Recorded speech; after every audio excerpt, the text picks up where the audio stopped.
Agarda men dizaynerlik yo'nalishiga topshirayotgan abituriyent bo'lganimda, bu tavsiyalarga albatta amal qilgan bo'lardim. Men hozirda dizaynerlik sohasidaman. O'z tajribamdan kelib chiqqan holatda sizga chin dildan maslahat bermoqchiman. Birinchisi, vaqtingizdan unumli foydalaning. Hozirda to'yga, o'rtoqlar bilan u joyga borish istagi kuchli bo'lishi mumkin, lekin esda tuting, institutga kirolmagan paytingizda bu vaqtni behudaga sarflaganingizdan afsuslanishingiz mumkin. Har bir soatingizni kelajak uchun sarmoya deb biling.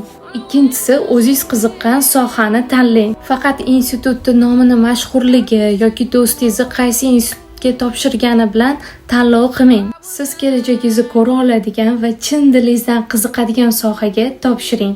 Masalan, sizni libos dizayni qiziqtirsa, unda dizaynerlik yo'nalishiga qat'iy qaror bilan tayyorlaning. Uchinchisi, topshirmoqchi bo'lgan institutingiz yoki yo'nalishingiz haqida oldindan surishtiring. U joy qanaqa ta'lim beradi, o'quvchilari, imkoniyatlari qanaqa?